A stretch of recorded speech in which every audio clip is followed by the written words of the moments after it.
American Revolution, a conflict that reshaped the global map and birthed a new nation. But this war did not start overnight. It was the result of decades of growing tension, broken trust, and a fundamental clash of ideas.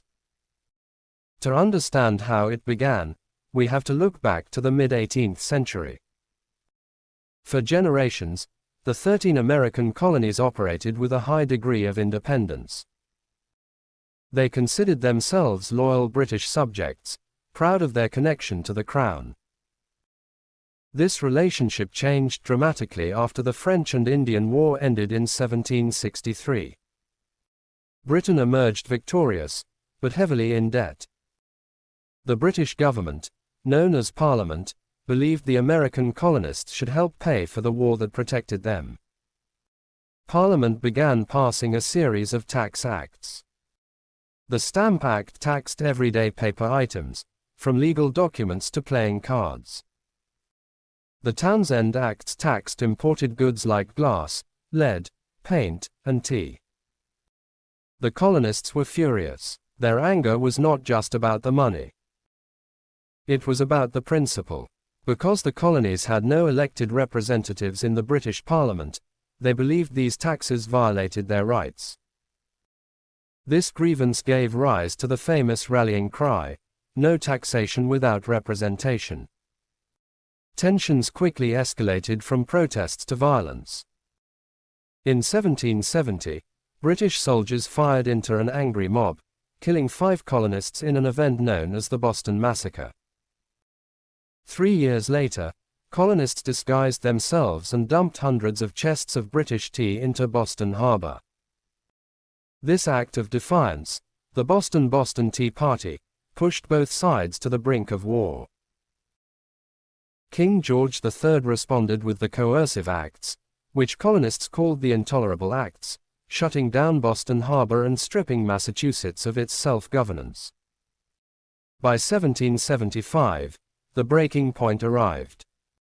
In April, British troops marched toward Concord, Massachusetts, to seize colonial weapons. Local militia met them on the green in the town of Lexington.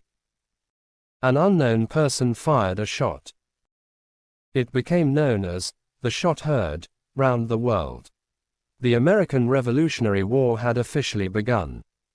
Initially, many colonists still hoped for peace. However, public opinion shifted rapidly. In early 1776, Thomas Paine published Common Sense, a powerful pamphlet arguing that a small island like Britain should not rule a vast continent. A few months later, on July 4, 1776, the Continental Congress adopted the Declaration of Independence.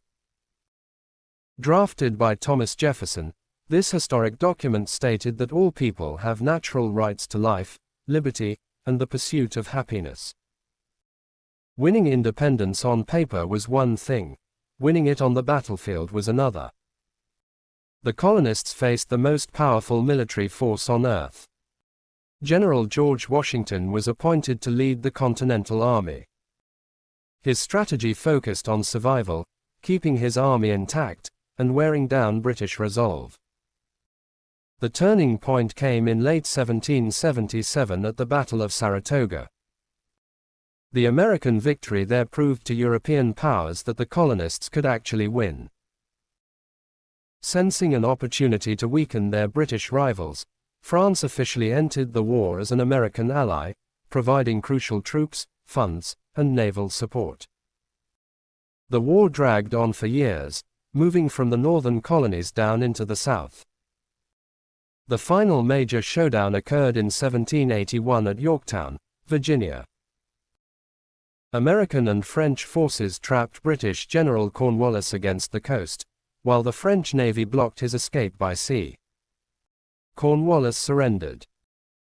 2 years later, in 1783, the Treaty of Paris formally recognized the United States as an independent nation. The American Revolution succeeded against all odds. It proved that a colony could break free from an empire, and it established a nation built on the revolutionary idea that governments derive their power from the consent of the governed.